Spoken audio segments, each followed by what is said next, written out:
finalidad de estar contribuyendo a fortalecer las competencias pedagógicas de cada uno de ustedes, vamos a iniciar este día con un pensamiento que pertenece pues a John Dewey. La educación no es preparación para la vida, la educación es la vida misma. Muy bien, buenos días, estimados maestros, ¿cómo están ustedes? El día de hoy, jueves, nos estamos reencontrando en este primer taller virtual. Entonces, en estos días ya fructíferos, el día de hoy vamos a desarrollar una sesión muy importante, como ustedes podrán visualizar en sus pantallas. Esta sesión se denomina Análisis de evidencias y retroalimentación en la enseñanza remota. Qué importante, pues es un trabajo arduo que hemos tenido en el año 2020. Pasamos entonces para ir viendo qué sesiones ya hemos desarrollado durante estos días. Observen ustedes, nosotros tenemos el primer día, abordamos planificación curricular en la enseñanza remota. El día de ayer hemos desarrollado estrategias para desarrollar competencias en la enseñanza remota. Los micros, por favor, gestionamos los micros, gracias. Aló, Rebequita. Acá estoy, Rebequita, en mi reunión de... El maestro Carlos, de matemática, tiene activado el micrófono. A ver, gracias, muy bien, gracias. Entonces, el día de hoy vamos a desarrollar análisis de evidencias y retroalimentación en la enseñanza remota. Mañana tendremos evaluación formativa e instrumento de evaluación en la enseñanza remota. Muy bien, continuamos entonces, vamos a conocer nuestro contenido de la sesión número 3. Vamos a abordar el enfoque formativo. ¿Por qué iniciamos con el enfoque formativo? Porque si yo quiero ingresar a evaluación, tengo que entender cuál es el enfoque de la evaluación. Tipos de evaluación, análisis de evidencia y vamos a terminar con retroalimentación. ¿Cuál va a ser el producto del día de hoy? Va a ser ejemplos de retroalimentación en la enseñanza remota. Asimismo también le presentamos el propósito de la sesión, que es analizar y comprender las estrategias de retroalimentación de evidencias en una enseñanza remota. Como ya lo mencionó el maestro Giovanni acerca de nuestras netiquetas, entonces siempre profundizamos nuestras netiquetas. Estar atentos a alguna indicación, como ya lo han ido brindando desde los primeros minutos, gestionar alguna ventana que por ahí pues nos pueda distraer, participar en el chat, si tenemos una buena idea la compartimos y sobre todo, lo más importante, el trato cordial. Empezamos. Voy a aplicar la estrategia, ¿se acuerdan la estrategia del día de ayer? El QQQ. Observen ustedes esa imagen. Vamos a aplicar análisis de imagen a partir de esta estrategia. ¿Qué veo? ¿Qué no veo? ¿Y qué infiero? Empezamos por el primero. ¿Qué es lo que vemos? ¿Qué vemos en esta imagen? Solamente lo que vemos. No podemos inferir nada, ¿sí? Solamente qué veo. Por ejemplo, empiezo. Yo lo que veo es un señor que expresa una idea. Hasta ahí nomás me quedo. Voy a aperturar el chat, voy a visualizar y escriban, por favor, solamente qué es lo que ven, nada más, qué es lo que ven. Sin hacer inferencias. Yo veo que escribe. Ya. Muy bien. O sea, datos explícitos, ¿no? Escribe. Docente preocupado. A ver, persona escribiendo. Sorprende, dice. Una persona escribiendo. A ver, escribiendo a un señor. Muy bien. Veo que está pensando. Perfecto. Se ve que está ofuscado, anotando. Escribe y habla, con duda, me dice. Haciendo, a ver, sacando cuentas quizás.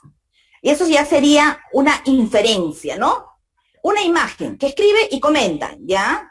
Señor nervioso, dice. Por ejemplo, yo veo a un señor con lentes.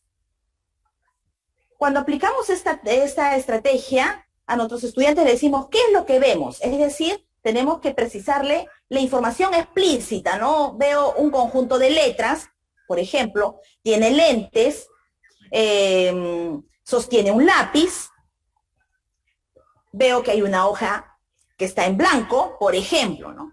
Se alegra que hay notas malas. Muy bien, tiene una sonrisa, ¿no? Una sonrisa. Una persona escribiendo y preocupado. Muy bien, felicitaciones a todos. Pasamos a la siguiente, ¿sí? Pasamos a la siguiente. ¿Qué no veo? ¿Qué es lo que no vemos? Pasamos a la siguiente. ¿Qué no vemos? ¿Qué no vemos? ¿Qué es lo que no vemos? ¿Qué es lo que no visualizamos? Lo que escribe, lo que redacta, profesores, eso es lo que no podemos ver.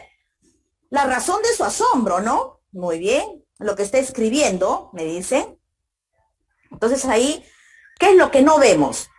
Algo que no podemos saber, por ejemplo, sería de qué área curricular, ¿no? Pertenece, son esas calificaciones en las cuales está pensando, ¿no?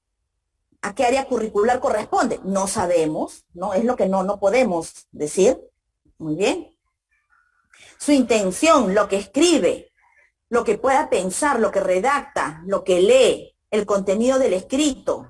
Ah, la silla, por ahí me han escrito, no vemos la silla, profesora, no sé si está parado o sentado. Muy bien. El pensamiento, lo que le preocupa, cómo lo educaron al profesor, dice, no hay escritura. Pasamos a la siguiente, ¿sí? Pasamos a la siguiente. ¿Qué infiero? Ahora sí, podemos mencionar inferencias, conclusiones. ¿A qué conclusiones podemos llegar? ¿Qué podemos hipotetizar a partir de esa imagen? ¿Qué podemos pensar de este maestro, no? ¿Qué podemos pensar de esta persona que tiene un problema pendiente, preocupación de la persona, que está corrigiendo exámenes de sus estudiantes, que está cansado, está preocupado y no sabe qué hacer? Muy bien. Está ofuscado. Escribirá un texto completo, es lo que inferimos, ¿no? Que le gusta que la media siempre sea baja. Estamos infiriendo, ¿no? Que está muy preocupado, cansado, que le gusta probar, que no le gusta probar, dice. Muy bien, esa es una inferencia, ¿no? Un docente tradicional, con todo lo que vemos, inferimos. Que afronta un dilema. Perfecto. ¿Qué más? A ver, busca a quién desaprobar. Sorprendido por los resultados, dice. Perfecto. Felicitaciones a todos ustedes quienes están participando.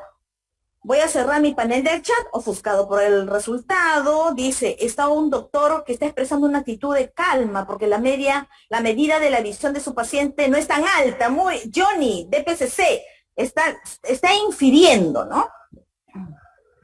Muy bien, voy a cerrar, ya cerré.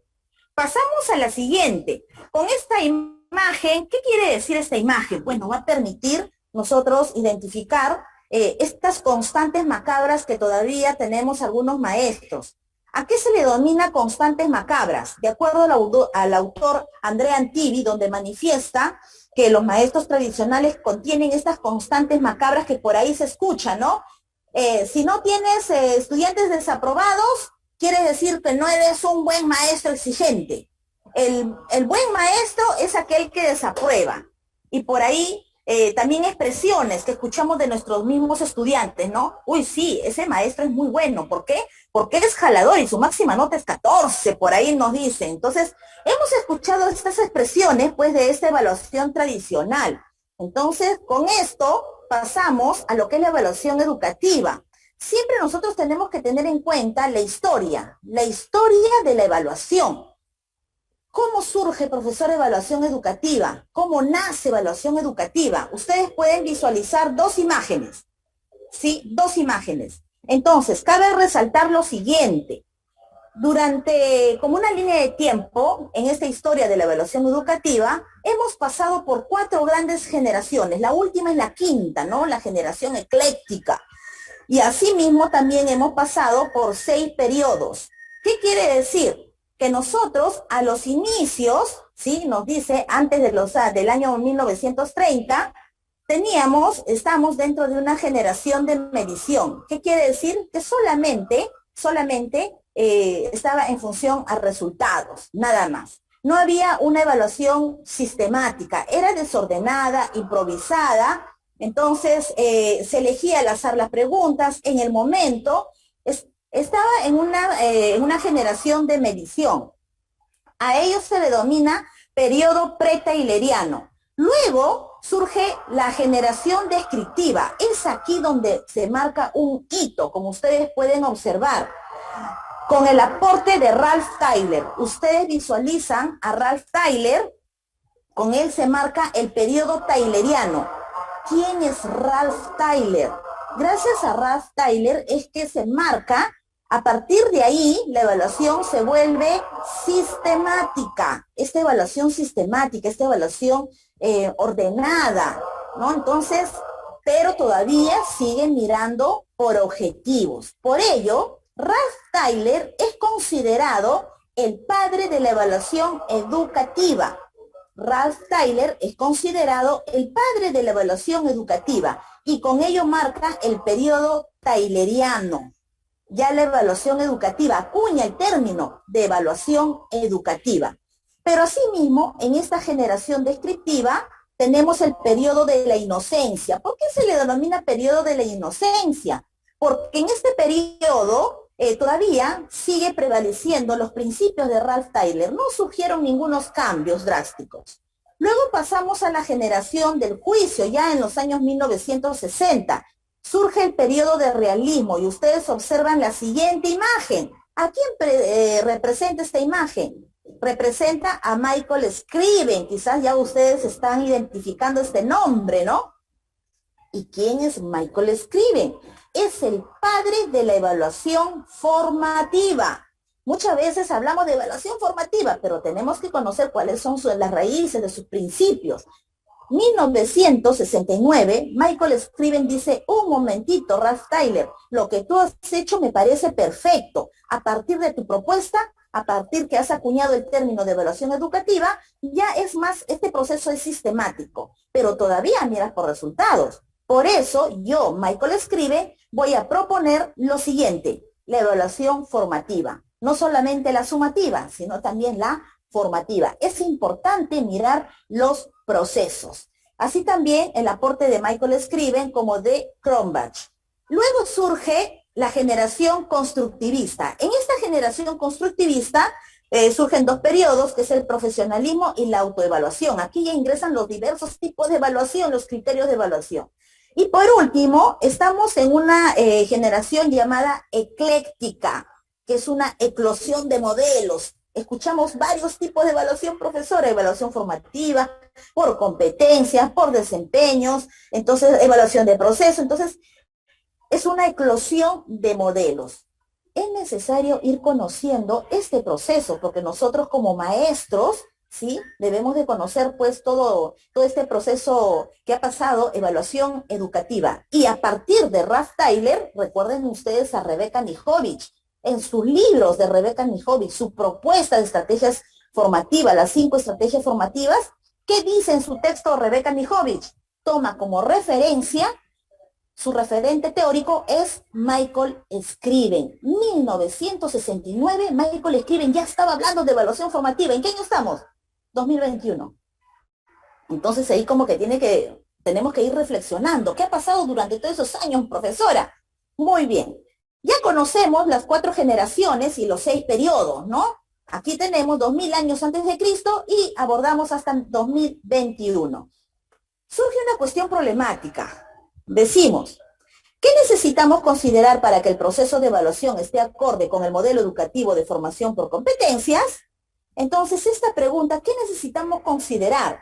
Lo que nosotros necesitamos considerar, pues, es completar, relacionar, lo que implica el proceso de aprendizaje, seguimos avanzando, con el proceso de evaluación formativa, donde el actor principal, el actor central, es el estudiante. Profesora, ¿y qué implica, no? ¿Qué cosa implica el proceso de aprendizaje más el proceso de evaluación educativa? El evaluar para aprender, el evaluar para el aprendizaje, y todo ello mediante la retroalimentación. Asimismo, recordemos que dentro de un proceso de aprendizaje desarrollamos competencias con la movilización de las capacidades. Y en un proceso de evaluación formativa, nosotros miramos nuestros estándares y evaluamos los desempeños de los estudiantes. Por lo tanto, ¿qué implica evaluar los aprendizajes? Implica mirar las evidencias a partir de los criterios de evaluación. Muy bien, seguimos para adelante. Hay que recordar, sí, nuestra resolución viceministerial, la 094 del año 2020, donde pues nos hablaba acerca de la evaluación formativa de nuestro enfoque. ¿Qué se espera que logre? Nos dice, es una pregunta después que surge. Los propósitos de aprendizaje. Cuando hablamos de propósitos de aprendizaje, pues tenemos este conjunto de competencias, capacidades, desempeños en función a los estándares. ¿Qué sabe hacer o qué aprendió? Esto nosotros lo vamos a desarrollar mediante las experiencias de aprendizaje.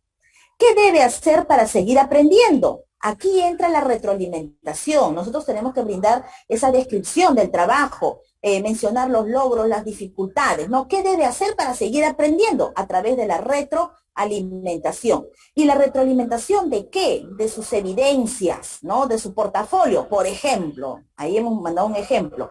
¿Pero qué? ¿Estas evidencias por sí solas se evalúan? Necesitamos de un instrumento, y el instrumento que se propone es la rúbrica, sin desmerecer los demás instrumentos. Tenemos lista de cotejo, tenemos escala de Likert, diferencial semántico, etc. Surge una preocupación, una pregunta. Ahora sí, participemos todos, por favor. ¿Cuál es el objetivo principal de la evaluación formativa? ¿Cuál es el objetivo principal de la evaluación formativa? Entonces, lo que voy a hacer es aperturar mi chat un momentito. Ahora sí. A ver, dice, las rúbricas no permiten desaprobar. Muy bien. Ok. Arturo nos acaba de compartir su idea. Desarrollo de competencias, nos dice. ¿Cuál es el objetivo principal de evaluación formativa? Desarrollo de competencias, profesora. La mejora continua de los aprendizajes en los estudiantes. La mejora de los aprendizajes. Evaluar competencias, lograr los aprendizajes.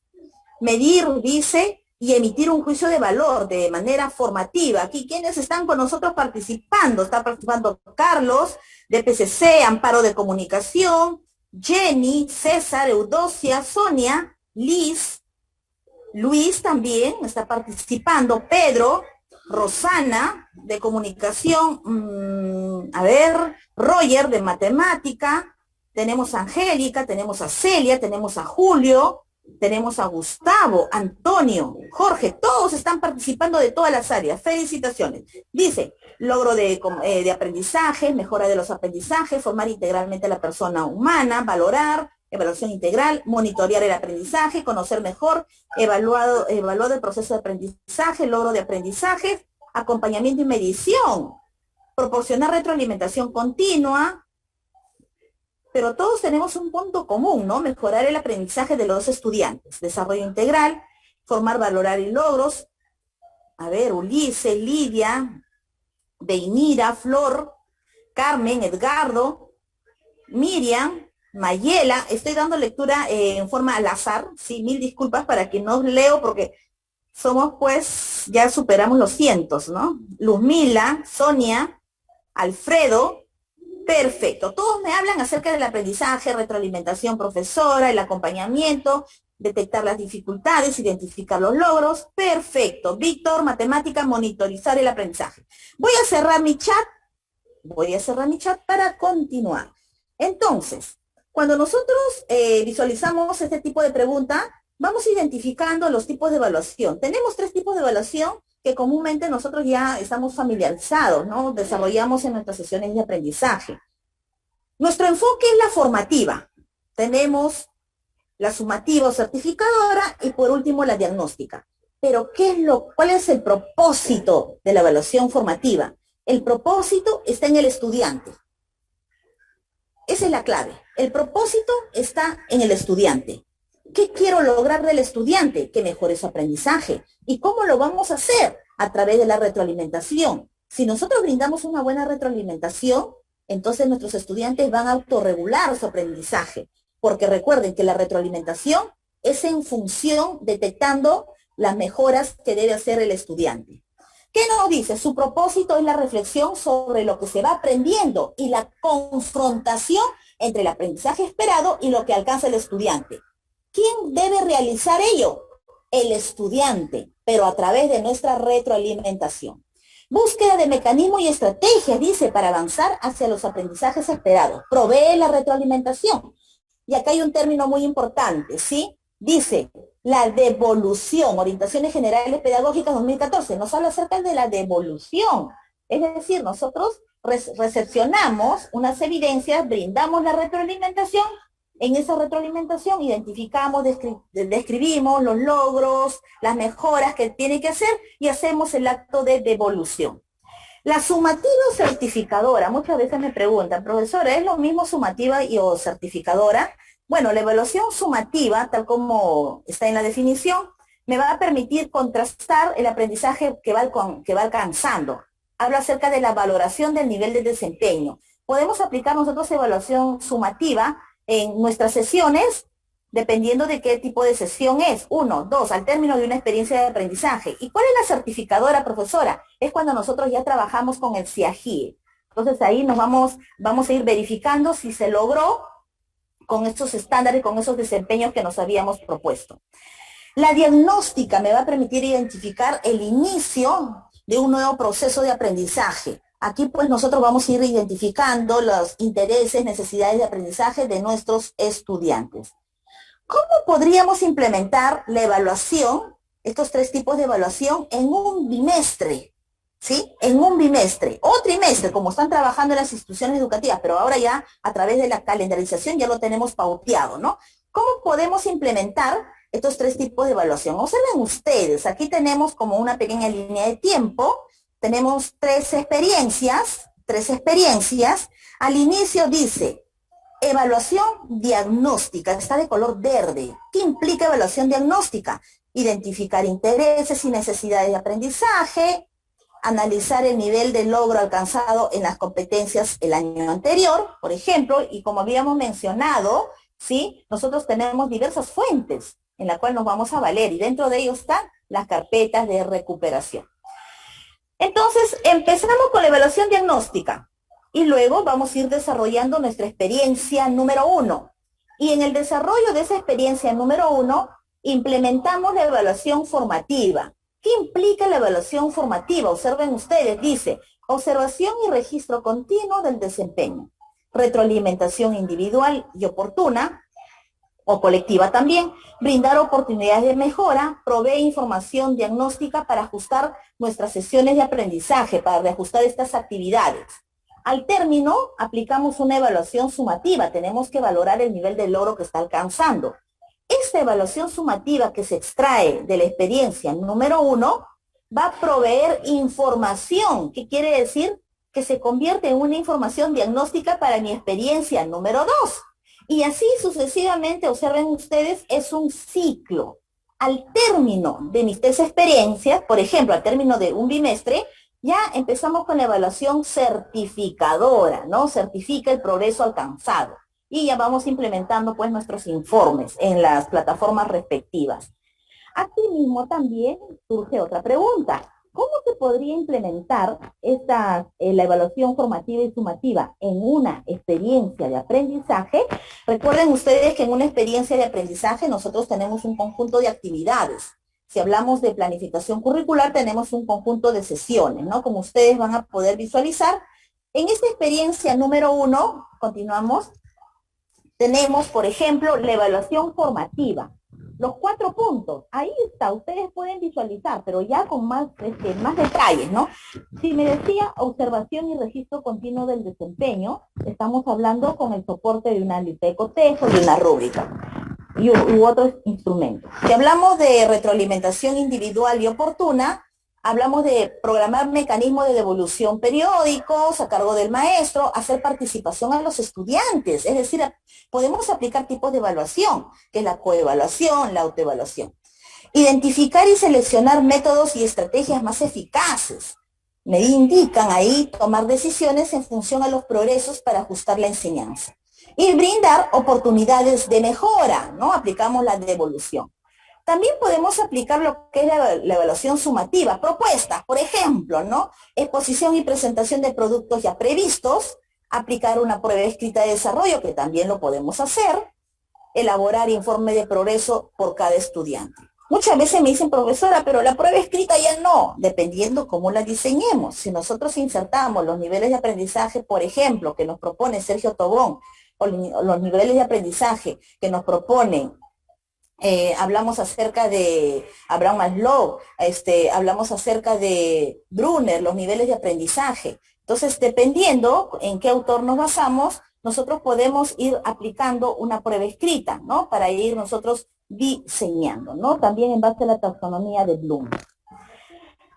Ahora abordamos cómo implementar una evaluación formativa en una sesión de aprendizaje. Ya en una sesión, visualizando que una sesión tiene una secuencia didáctica, inicio, desarrollo y cierre. Esta secuencia didáctica que ustedes visualizan, pues nosotros podemos implementar la evaluación formativa. Y recuerden que la primera acción de una evaluación formativa es comunicar el propósito. Si por A o B, por ahí observamos una sesión donde se inicia, está ya en pleno desarrollo y no se precisa cuál es el propósito de la sesión al inicio con sus criterios de evaluación, simplemente ya no estamos aplicando evaluación formativa. Porque recuerden que el objetivo es que el estudiante autorregule su aprendizaje. El estudiante tiene que visualizar, profesora, ¿cómo me van a evaluar? ¿Qué me van a evaluar? Entonces tenemos que nosotros presentarle los criterios de evaluación al inicio. Tiene que conocer al inicio. El punto de partida de una evaluación formativa es comunicar el propósito de la sesión conjuntamente con sus criterios de evaluación. Seguido, ya presentamos lo que es la retroalimentación individual oportuna, que lo podemos hacer en el desarrollo. Aquí nos indican, ¿no? Observar el desarrollo de las actividades, brindando preguntas que motiven a la reflexión para que identifiquen sus propios errores, o también brindar sugerencias, ¿no? Implementar una estrategia, dice, que invite a los estudiantes a manifestar si comprenden, ¿no? Aquí hablamos de colores que ya en algún momento lo hemos visualizado. Intercambiar los trabajos producidos. La coevaluación es muy importante, pero esta coevaluación no debe estar suelta, es decir, debe ser en base a criterios para desarrollar la autonomía. Luego nos dice selección y métodos de estrategia más eficaces para tomar decisiones sobre la marcha y brindar oportunidades también a los estudiantes que no participan. Y también aquí hay una propuesta de evaluación sumativa, ¿no? Cuando corresponda hacerlo. Se puede realizar durante la sesión las siguientes situaciones: una exposición, aplicación de una prueba escrita, sustentar un informe o proyecto. ¿Cómo se evalúa en el proceso de enseñanza-aprendizaje según el CENEP? Y a ver los micros, por favor, un ratito, los micros.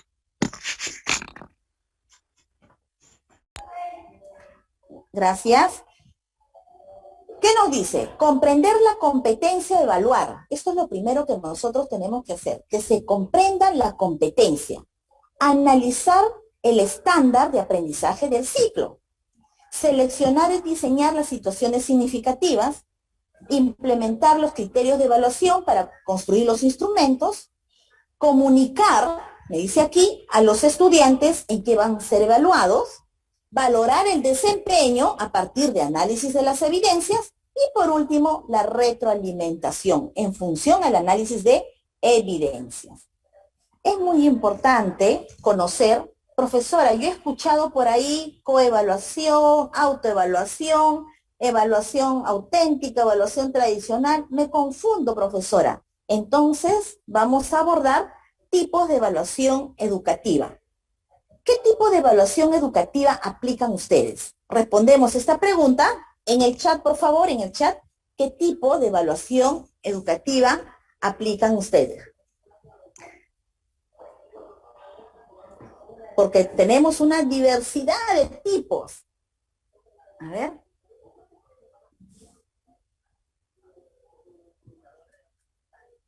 Vamos participando en el chat.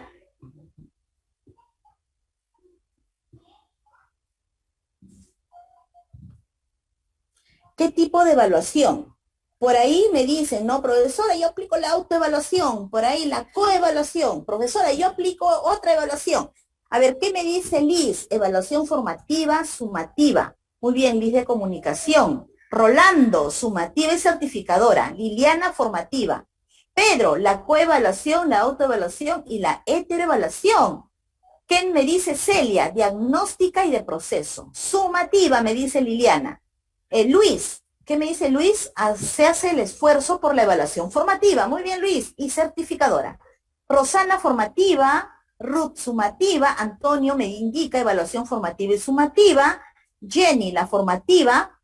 César, evaluación por competencias. Autoevaluación formativa y diagnóstica. Gustavo, sumativa y certificadora. A ver, Deinira, formativa. Aide, diagnóstica, formativa, sumativa. Muy bien, todos están participando. Felicitaciones a todos. A ver, ¿qué más por aquí? Todos están en función de evaluación formativa, sumativa y diagnóstica. Condori, cuestionamiento, me indica ahí. Autoevaluación, coevaluación y heteroevaluación, me indica Luis. A ver, por aquí todos están participando. Felicitaciones. Voy a cerrar, ya cerré. Muy bien, todos siguen participando, perfecto. Entonces, lo que nosotros vamos a visualizar, antes de presentar, vamos a visualizar que hay estudios sobre ir ordenando esta tipología de evaluación y nosotros como maestros tenemos que ir empoderándonos. Existen en total 9 criterios para clasificar, ordenar los tipos de evaluación. Justamente lo que ustedes mencionaron. Nosotros como maestros, el día de hoy vamos a conocer con precisión cuáles son esos criterios de clasificación de tipos de evaluación. Si por OB me dice, a ver, profesora, yo aplico evaluación, autoevaluación, coevaluación y heteroevaluación. ¿Bajo qué criterio se ha clasificado esos 3 tipos de evaluación? Y por ahí me dicen, yo aplico diagnóstica, formativa y sumativa. ¿Bajo qué criterios se ha clasificado esos 3 tipos de evaluación? Entonces, ahora vamos a conocer, presentamos, a ver, vamos presentando. Según el agente evaluador, es decir, según el rol de las personas que participan en un proceso de evaluación, tenemos la heteroevaluación, esta es la más conocida, ¿no? La que nosotros implementamos, de docente-estudiante. Tenemos la coevaluación. Aquí me habla de individuos. ¿Por qué? Porque coevaluación no solamente se da entre estudiantes, sino también entre docentes. Entonces, una de las características de la coevaluación es que los participantes, la pareja, tienen que tener la misma función, el mismo rol. Luego viene la autoevaluación, ¿no? Es la que se hace el estudiante sobre su propia acción. Tiene que ir conociendo cuáles son sus fortalezas, cuáles son sus, acciones que tiene que mejorar. Luego tenemos el siguiente criterio. El siguiente criterio es de acuerdo el momento en que se realiza la evaluación. Entonces, en función de este criterio, se ha clasificado estos 3 tipos: continua, final e inicio. De acuerdo al momento en el cual se aplica, ¿sí? Si decimos al inicio, es que se aplica en todo comienzo de proceso pedagógico. Solamente va en función al momento, nada más. Luego tenemos el siguiente criterio. Es de acuerdo al propósito, a la intención pedagógica. Este es un criterio en donde engloba, clasifica a estos 3 tipos de evaluación y se ha colocado de color morado lo que dice formativa, porque es nuestro enfoque. Bajo ese enfoque estamos trabajando. Entonces, formativa, sumativa y diagnóstico, se ha ido clasificando estos 3 tipos de evaluación en función al criterio de propósito. Continuamos. Tenemos más criterios. Recuerden que les había mencionado que son 9 criterios. De acuerdo al objeto de evaluación, es decir, al qué voy a evaluar, el qué evalúo, tenemos 3 tipos de clasificación. 3 tipos de evaluación, perdón, donde clasifica a este procedimiento de evaluación. Tenemos la procedimental, la actitudinal y la conceptual. Estos tipos de evaluación todavía están bien implementados en el nivel superior, ¿sí? En el nivel superior. Entonces, tipo procedimental, conceptual y actitudinal se han agrupado bajo el criterio de objeto de evaluación. Conocemos los siguientes criterios, el siguiente criterio. Métodos de puntuación. A ver, ¿cómo voy a, cuando dice puntuación, está hablando de medición, de valoración, ¿sí? Métodos de puntuación. ¿Cómo vas a valorar? ¿Cómo vas a valorar el desempeño del estudiante? Entonces decimos, ¿no? Lo voy a hacer bajo dos tipos de evaluación. Evaluación analítica, ¿sí? Es cuando nosotros, pues, desagregamos el todo en partes, ¿no? Voy precisando al detalle mi proceso de evaluación. Y cuando es una evaluación holística, es en base al producto en general en su conjunto. Entonces tenemos esa forma de evaluar a través de métodos de puntuación. Luego tenemos el siguiente criterio. Usos de interpretación de la puntuación. ¿Cómo interpretamos? ¿Cómo analizamos? Bajo este criterio se ha clasificado estos dos tipos de evaluación. Una referida a la norma y otra referida al criterio. Ejemplo, cuando me habla de referida a la norma, profesora, eso se refiere a la evaluación censal que existe. Ese tipo de evaluación censal es cuando están referidas a una norma. Dice, esta evaluación se compara la puntuación del estudiante con relación a un grupo de individuos, ¿no? Hablamos de evaluación censal. Por ejemplo, los 10 primeros puestos en quinto año de secundaria, estamos aplicando este tipo de evaluación referida a la norma. Y cuando hablamos de referida al criterio, aquí viene lo siguiente. En esta evaluación, el puntaje del estudiante es comparado no con otros estudiantes, sino a un dominio de aprendizaje y destrezas. Por ejemplo, puede ser con nuestros estándares de aprendizaje. Pasamos a la siguiente y con ello terminamos los 9 criterios mediante la cual se ha clasificado los tipos de evaluación. Criterio.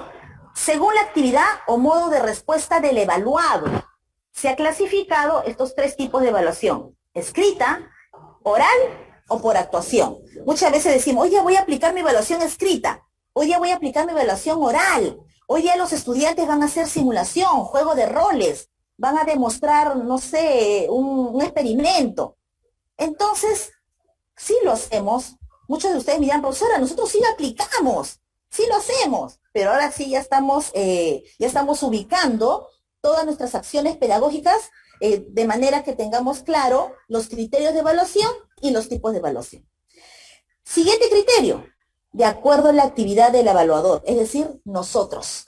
Ahora nos miramos nosotros, de acuerdo a nuestras acciones.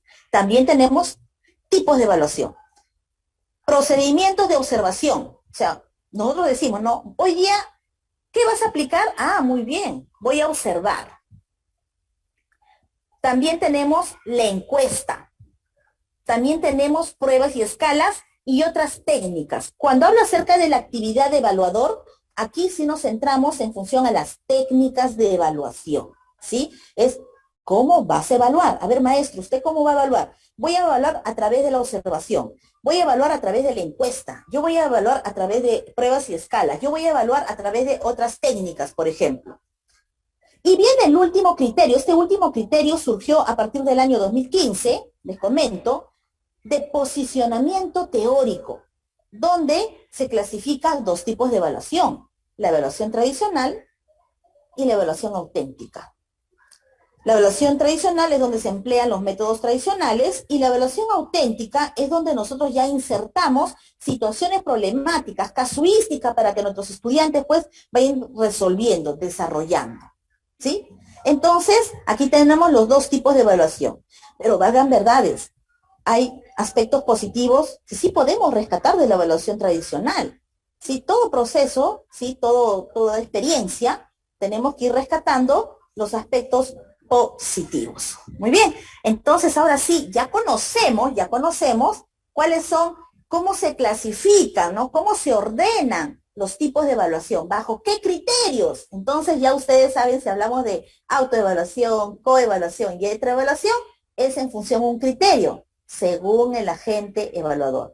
Y si hablamos de formativa, sumativa, certificadora y diagnóstica, estamos hablando según el propósito o la intención pedagógica.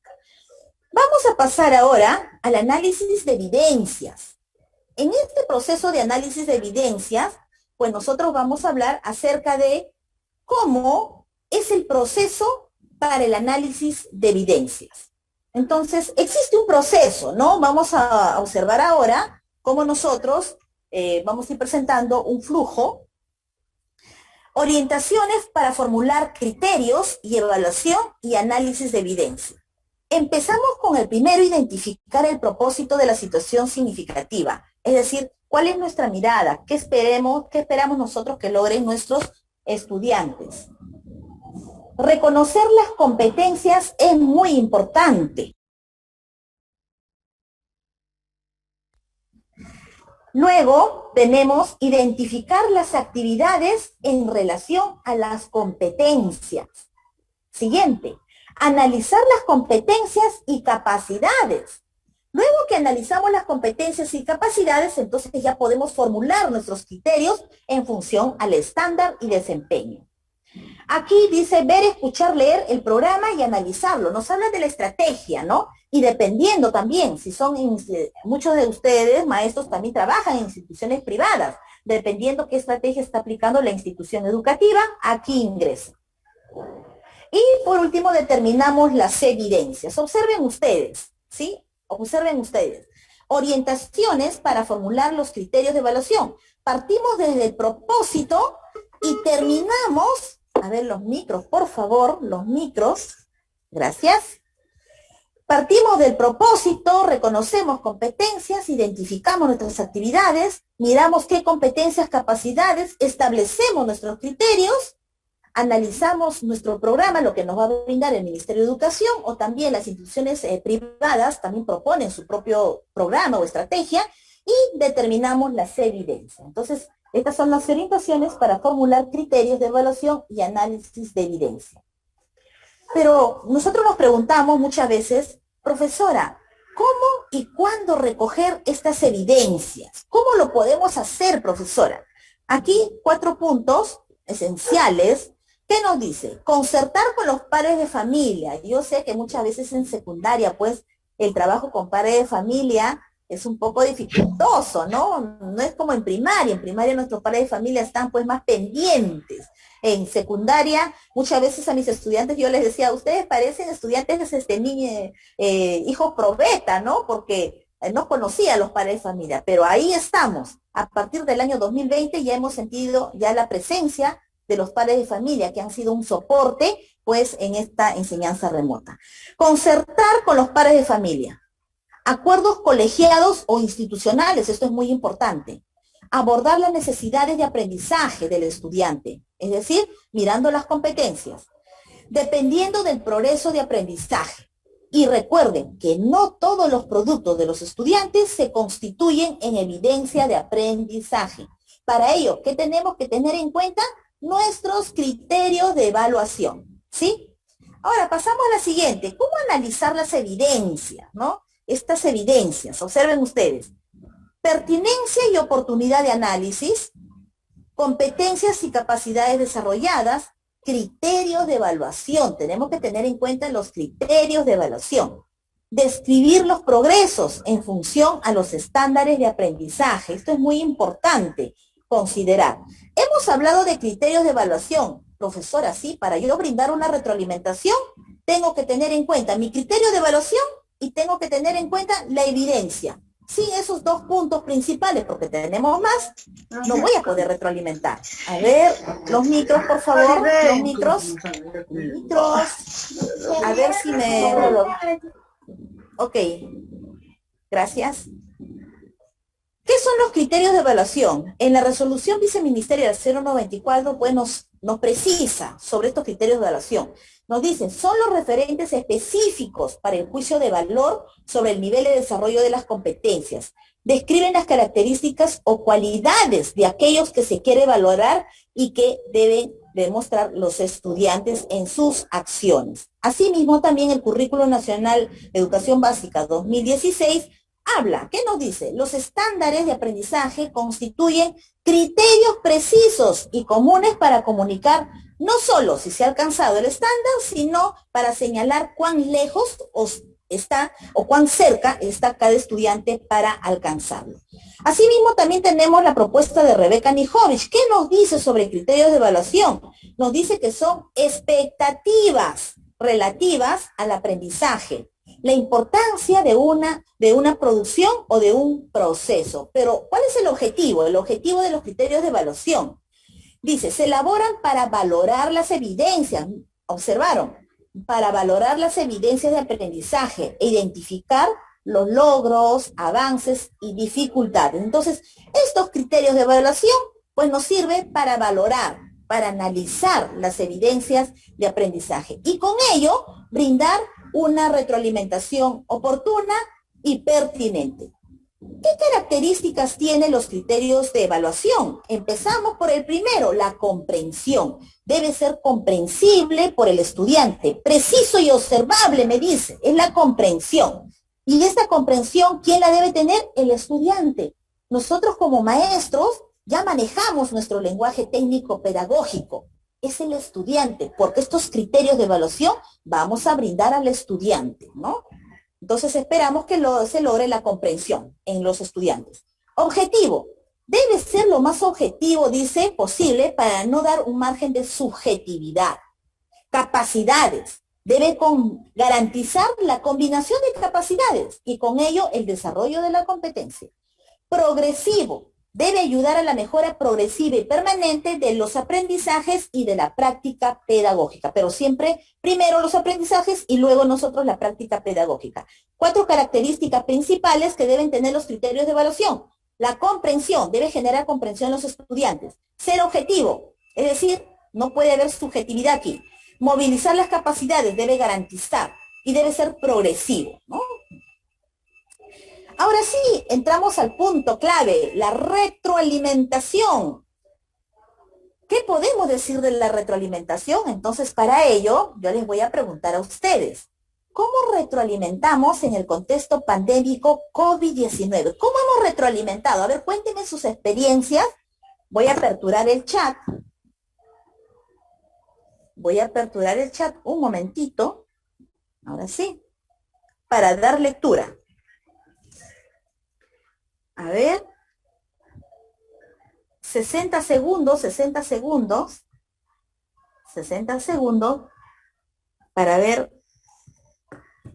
vamos a dar un minuto para que puedan participar, es decir, es una pregunta abierta.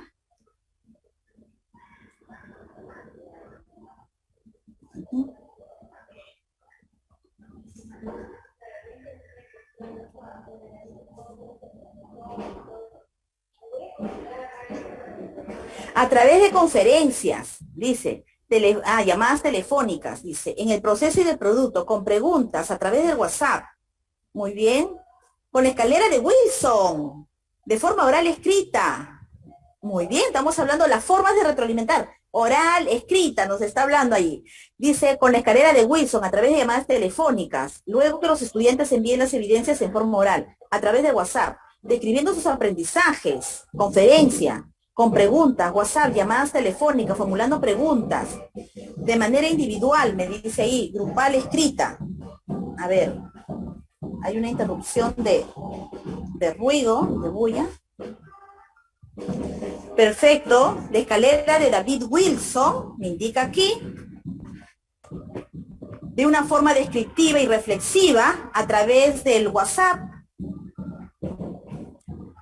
remotamente en forma personalizada, me dice, con llamadas, con interrogantes sobre la evidencia recibida, virtual, con llamadas telefónicas.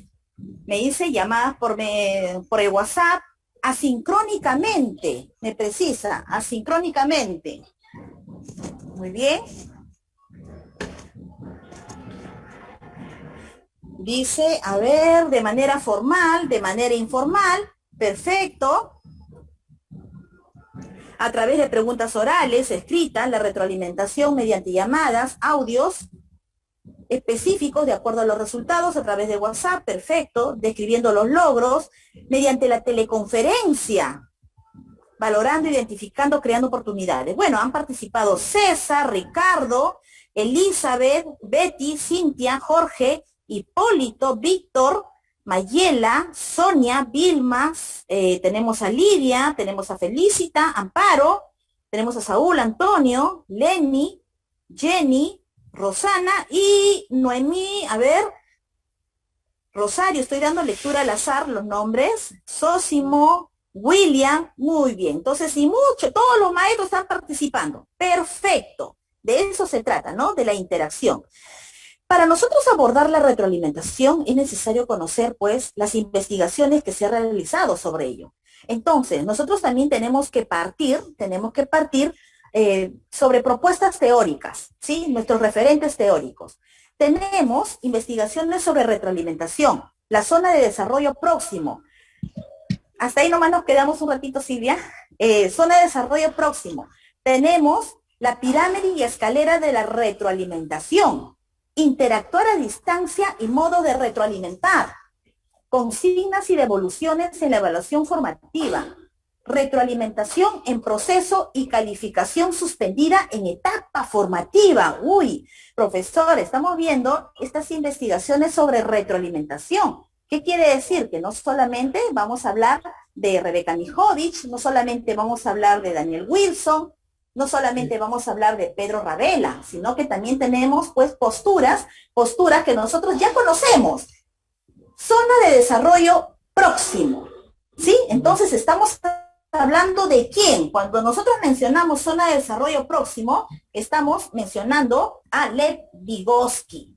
Si hablamos de la pirámide y escalera de la retroalimentación, estamos hablando de Daniel Wilson. Si hablamos de la interacción a distancia y modo de retroalimentar, es decir, la retroalimentación formativa, estamos hablando de Rebeca Anijovic. Si hablamos de consignas y devoluciones, esta palabra clave en la evaluación formativa, estamos hablando de Pedro Ravela. Y si hablamos de retroalimentación en proceso y calificación suspendida en etapa formativa, estamos hablando de Lori Shepard. Entonces, nosotros como maestros tenemos que tener el empoderamiento, ¿no?, de nuestros referentes teóricos. Entonces, así nosotros vamos también a decir, tenemos esa calidad, esa formación, ¿no?, esa actualización como maestros. Muy bien, ya hemos visualizado las investigaciones que se han realizado a través de los años y todo lo que han brindado. Hablamos de la retroalimentación formativa, vamos a hablar de Rebeca Nijovic, pero recuerden ustedes que la postura, lo que propone ella acerca de sus 5 estrategias de retroalimentación formativa, se basa en Michael Scriven. Michael Scriven, considerado el padre de la evaluación formativa. Por favor, apagamos los micros, por ahí estoy escuchando vocecitas. Gracias. Observemos ustedes. Dice, retroalimentación formativa. Parte de un modelo dialógico. ¿Qué implica este modelo? La capacidad de los estudiantes, la autorregulación con la información brindada, construir su propio significado. ¿Qué implica? Monitorear, evaluar y regular. Asimismo, también nos precisa lo siguiente: continuo imaginario de aprendizaje entre lo que el estudiante puede hacer de manera independiente y lo que puede hacer si lo ayudan. Entonces, ¿de quién estamos hablando? De la zona de desarrollo próximo. Estamos hablando del andamiaje. Y recuerden ustedes que el año pasado, el andamiaje, ¿quién ha sido en el hogar? Los padres de familia, ¿no?, su entorno familiar. ¿Y nosotros cómo podemos propiciar, profesora? Mediante el análisis, formulando preguntas, discutir con otros, también conectar con conocimientos previos, etc. Cuando hablamos de retroalimentación formativa, recuerden ustedes que tiene ciertas características, y estas características sí las vamos a conocer. Nos habla que debe ser comprensible, el estudiante debe comprender nuestra retroalimentación formativa, debe ser oportuna, debe ser equilibrada, selectiva y focalizada, contextualizada, propositiva, específica, descriptiva y transferible. Partimos desde la comprensión hasta la transferencia, ¿no? Estas son las características que debe tener una retroalimentación formativa.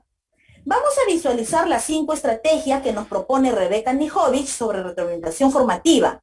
El primero es hacer preguntas. Esto sí lo tenemos claro ya de hace muchos años, ¿no? A partir de nuestra rúbrica de evaluación de desempeño docente. El de formular preguntas, que es muy importante tener en cuenta qué tipo de preguntas debo hacer. Descubrir el trabajo del estudiante, es decir, aquí descubrir el trabajo del estudiante es describir al detalle esa evidencia. Valorar los avances y los logros. no solamente debemos indicarle qué es lo que tiene que mejorar, sino también debemos indicar cuáles son los avances que ha logrado el estudiante. Ofrecer sugerencias. Nosotros podemos ofrecer sugerencias, ¿no? Te sugiero que revises el link, le damos el link para que pueda explorar, por ejemplo. Ofrecer el andamiaje, ese soporte que necesita nuestro estudiante. Entonces, estas son las 5 estrategias de retroalimentación formativa que propone Rebeca Anijovic. Sobre estas 5 voy a precisar 4 de ellas, ¿sí? Voy a precisar 4 de ellas. El de ofrecer preguntas. Observen ustedes, estas preguntas deben generar la reflexión, debe también apuntar al avance y también debe apuntar a las dificultades que ha tenido el estudiante en el desarrollo de su evidencia. Luego nos habla acerca de la descripción del trabajo del estudiante. La descripción del trabajo del estudiante, pues, se denomina espejo de su trabajo. Debemos de describir al detalle cuáles son esos aspectos específicos que debemos de considerar al momento de ir dándole información a nuestro estudiante. Ofrecer sugerencias, siempre hay algo que mejorar, siempre hay algo que debemos decir a nuestros estudiantes. Luego, ofrecer el andamiaje. Cuando nos hablan de andamiaje, aquí decimos, ya sé, profesora, Vygotsky, ¿no? Aquí entra a tallar Vygotsky. Nosotros debemos ser el andamiaje para el desarrollo del aprendizaje de nuestros estudiantes. Muy bien, nosotros somos el ayuda, somos los mediadores, somos el guía. Vamos a pasar a observar, ¿sí?, estos 5 puntos en base a lo que nos propone Rebeca Anijovic. Punto muy importante, las consignas deben ser claras, ¿sí? Lo que nosotros solicitamos que realicen los estudiantes, los propósitos, los criterios de evaluación deben ser claras. Y surge esta pregunta, ¿me entienden lo que le pido? Siempre es bueno formular esta pregunta, ¿me están comprendiendo lo que yo quiero que logren mis estudiantes?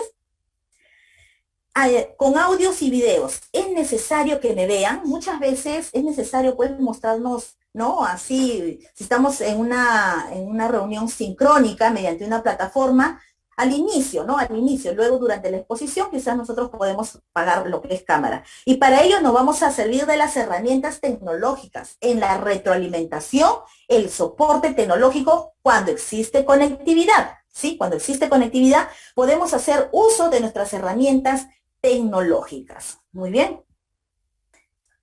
Dejar el material mediante la comunicación sincrónica y asincrónica. Siempre es bueno dejar un material ya en un momento asincrónico, el estudiante va a ir revisando, ¿no? Esas sugerencias, esos links que nosotros le vamos a dejar a los estudiantes. La retroalimentación en pares es muy importante. Esa retroalimentación ¿por qué la retroalimentación en pares es importante aplicar?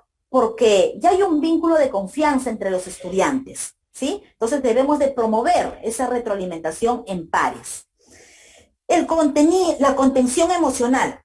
Es muy importante establecer un diálogo reflexivo, no saturar, siempre mirando las buenas prácticas. Y surge la pregunta, ¿lo va a poder hacer? Y en función a ello, hacemos el diálogo reflexivo. Recuerden ustedes que la retroalimentación efectiva, partimos, número 1, es oportuna, se centra, dice, en la calidad de trabajo, proceso y estrategia. Hablamos de la autoevaluación y motivación, preguntas y recomendaciones que deben ser claras y breve, pertinente, dice, con el propósito de aprendizaje, y las preguntas deben ser efectivas. Entonces, para que mi retroalimentación sea efectiva, debemos de considerar esos aspectos, ¿no? Son 7 aspectos que nosotros debemos de considerar. Y en una de sus participaciones ustedes mencionaron algo muy importante. Mencionaron sobre la escalera de Daniel Wilson. Daniel Wilson también nos da esta propuesta, nos brinda. ¿Qué nos dice? A ver, profesora, lo que nosotros debemos de hacer en una retroalimentación, partimos del primer peldaño, que es clarificar. Clarificar estas ideas a través de preguntas. El estudiante me tiene que comprender. Luego tenemos lo que es la valoración. Enfatizamos puntos positivos del trabajo para generar un clima de confianza. Entonces, partimos del primer peldaño, que es la clarificación, ¿no? Estas preguntas de comprensión. Y luego viene lo que es la valoración. Enfatizamos puntos positivos. Iniciamos con ello para crear un clima de confianza. Imagínense que si de frente nosotros nos vamos al error, entonces primero empezamos con los puntos positivos para generar un clima de confianza. Luego, ya los estudiantes van a expresar sus inquietudes. Vamos a darle esa confianza, no esa apertura. Dice, expresar las inquietudes que se tengan del trabajo, dice que se está valorando. Hacer sugerencias. Es muy importante hacer sugerencias para resolver problemas y dificultades que se han ido identificando. Entonces, esta es la propuesta que nos realiza Daniel Wilson, ¿no? Mediante la escalera de la retroalimentación. Al inicio les hablé de las devoluciones. Estas devoluciones, que también nos precisa Pedro Ravela habla de devoluciones, son consejos, nos dice sugerencias de cómo debe ir mejorando el trabajo. Asimismo, también nosotros en esta devolución debemos de señalar los logros que han alcanzado, debemos ofrecer preguntas sobre errores y vacíos y ofrecer sugerencias de mejora. Estas devoluciones, pues, que hace 20 años atrás no se realizaba, pero actualmente ya nosotros estamos dentro de la práctica. Muy bien. Les había hablado de las preguntas y diálogos efectivas. Estas preguntas, ¿no? ¿Hacia dónde estoy yendo?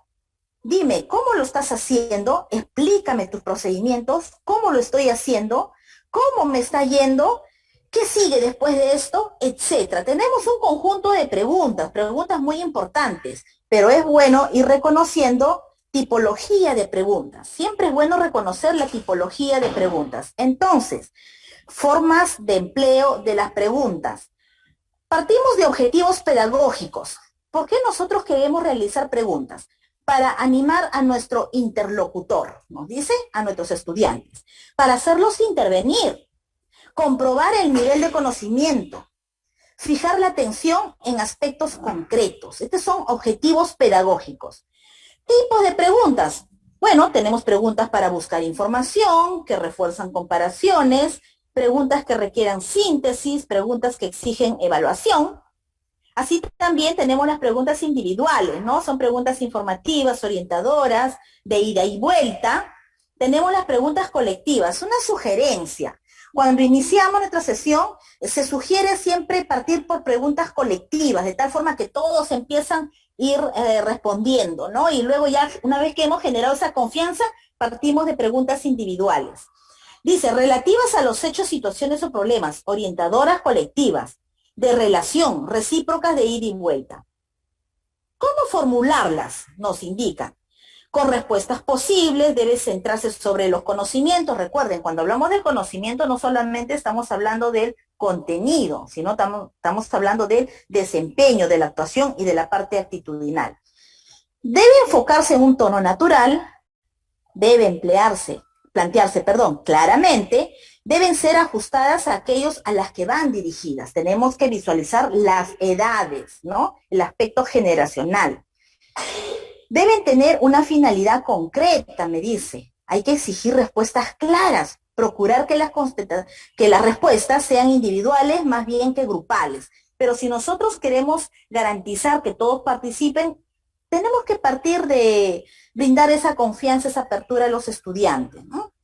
Conviene hacer preguntas generales al principio y preguntas directas si las primeras quedan sin responder, ¿no? Esa es la sugerencia que se da en función a la teoría de la pregunta. La teoría de pregunta, pues, nos propone Saturnino, en la cual es un pedagogo argentino, ¿no? Él habla acerca de la teoría de la pregunta. Muy bien. Ahora nosotros pasamos al proceso de retroalimentación al estudiante en Aprendo en Casa. Este es de acuerdo a fuente, Ministerio de Educación 2020, pues nos hablaba de 4 pasos. Seguimiento 1 de las sesiones en función a la estrategia Aprendo en Casa. Seguimiento 2, las actividades. 3, retroalimentación. Tenemos 2 formas, puede ser asincrónico, sincrónico. Y por último, las actividades complementarias, ¿no? Reforzar efectos generales, contextualizar las actividades. Estos cuatro pasos del proceso de retroalimentación parte de la primera, seguimiento de sesiones. ¿Qué quiere decir? Que nosotros debemos tener en cuenta cuál es la propuesta, ¿no? ¿Qué nos brinda? ¿Qué nos dice? ¿Qué debemos hacer en seguimiento de sesiones?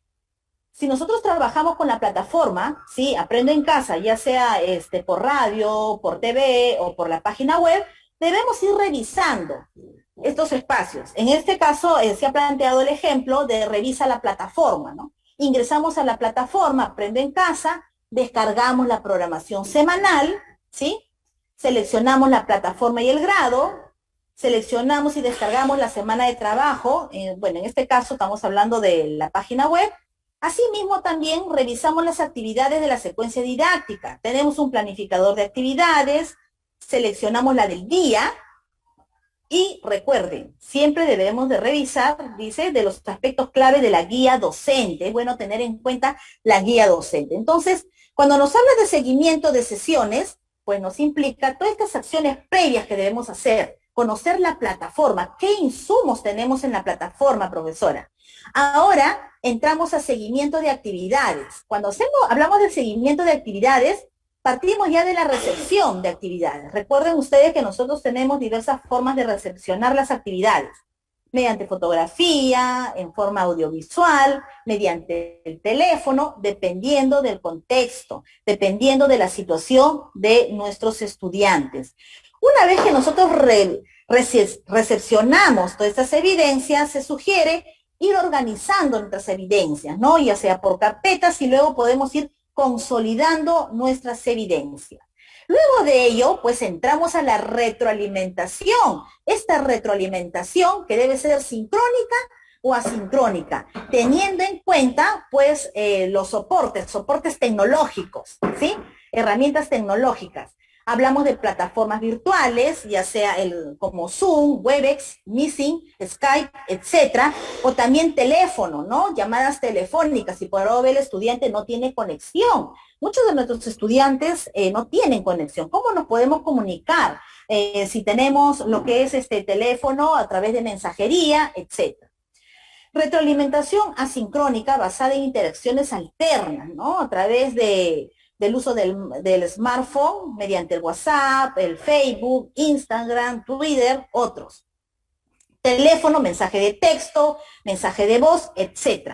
Y también tenemos el correo electrónico, Gmail, Hotmail, Yahoo e institucional. Cuando nosotros realizamos la retroalimentación sincrónica, observen ustedes lo que está de azul, anterior por favor, lo que está de azul, ¿sí? Esta retroalimentación asincrónica, nosotros aquí también podemos brindar el soporte de estas herramientas tecnológicas. Tenemos el Kahoot, tenemos el Mentimeter, tenemos el Socrative, el Edmodo, tenemos el Quizy, en la cual nosotros podemos brindar la retroalimentación sincrónica. Y también podemos brindar una retroalimentación asincrónica mediante la plataforma Quizy. Muy bien. Ya la doctora Silvia va a precisar sobre estos puntos más adelante. ¿Cómo se brinda la retroalimentación? Tenemos nosotros formas. Observen ustedes mencionaron en una de sus participaciones, dijeron, ahí leí, retroalimentación oral o escrita, profesora. Dije, está observando es las formas de brindar la retroalimentación, esos canales, ¿no? Los canales mediante los cuales nosotros vamos a brindar la retroalimentación. Tenemos, de acuerdo a la resolución viceministerial a 094, una retroalimentación formal o informal. También tenemos retroalimentación oral o escrita. También tenemos retroalimentación individual, ¿sí? O grupal, ¿no? Por equipos. Y recuerden que en una retroalimentación es base la identificación de necesidades de aprendizaje. Nosotros, lo primero que tenemos que hacer es identificar la actividad. Muy bien, pasamos a la siguiente. Identificar la actividad. Revisar las evidencias planteadas. Establecer los criterios de valoración de evidencia a través de niveles del ciclo. Analizar la evidencia de aprendizaje, es decir, la dificultad identificada, ¿no? En el mismo proceso de retroalimentación. Debemos de tener en cuenta los tipos de retroalimentación. Observen ustedes, dice errónea, dice elemental, Y está de azul la descriptiva y reflexiva, ¿no? Nosotros ya podemos partir de la descriptiva y la reflexiva. Entonces, es bueno ir identificando estos tipos de retroalimentación. Y aquí se les va a presentar ejemplos. La fuente, de acuerdo a la rúbrica de observación de aula, tenemos la retroalimentación incorrecta, ¿sí? Observen ustedes esa retroalimentación incorrecta. A ver, los micros, por favor. Los micros. Dice, docente, ¿cuánto es 5 por 5? Estudiante dice 30. Docente dice, no, es 45. Esa es una retroalimentación incorrecta, es la que hace más daño. Hay que tener mucho cuidado. La retroalimentación elemental, ¿no? Es la que nos indica si está bien, si es correcto o incorrecto, si lo has hecho bien o no, si está mal diseñado o bien diseñado. Solamente nos dice si es válido o no es válido. La retroalimentación descriptiva, como ustedes podrán observar, es donde brinda información, cómo debe de mejorar, es decir, con precisión. Ya le brinda esa información. Es tanta información que quizás muchas veces el estudiante ya no piensa, simplemente sigue lo que le indica la maestra. En una retroalimentación reflexiva se invita a la reflexión de nuestros estudiantes, a cuestionar su propio proceso, a cuestionar quizás la estrategia que ha implementado.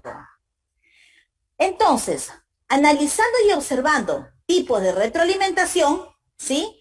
Vamos a analizar las estrategias que hay también para retroalimentación. Les vamos a presentar 3 grandes estrategias. La primera es la denominada SED, la siguiente se denomina trabajo de detective, la siguiente estrellas y escaleras, y la siguiente mi error favorito. Entonces aquí vamos nosotros a visualizar estas 4 grandes estrategias. Cuando nosotros hablamos de esta estrategia denominada SED, que consiste, ¿no?, en organizar la retroalimentación en base a 3 componentes, ¿no? De ahí viene la denominación SED. Seguir haciendo, empezar a hacer y dejar de hacer. En base a ello, nosotros podemos ir retroalimentando. ¿Qué implica seguir haciendo? Se refiere a lo que se valora como positivo, ¿no? Está bien lo que estás haciendo, perfecto, muy buenas ideas, continúa. Empezar a hacer se refiere a las oportunidades de mejora, ¿no?, de los estudiantes, las recomendaciones que los estudiantes deben implementar, ¿no? Te sugiero que apliques, ¿no?, estas acciones de mejora y empieza a hacer a partir de ahí, ¿no? Estamos dando oportunidades. Dejar de hacer se refiere a los errores, prácticas que no aportan al aprendizaje, ¿no? O actitudes también. Recuerden que nuestra retroalimentación no solamente debe estar centrada dentro del aspecto de contenido conceptual, sino también el aspecto actitudinal y emocional. Entonces, aquí nos precisa, ¿no?, prácticas que no aportan al aprendizaje o actitudes desfavorables, así como las razones que los sustentan. Esta es una estrategia muy importante, ¿no? Nos va a direccionar, nos va a dar 3 pistas claves. La siguiente estrategia es trabajo de detective, que consiste en brindar a los estudiantes pistas, nada más, pistas sobre sus oportunidades de mejora en sus producciones o desempeños. ¿Qué beneficios tenemos? ¿Cuál es el beneficio del trabajo de detective?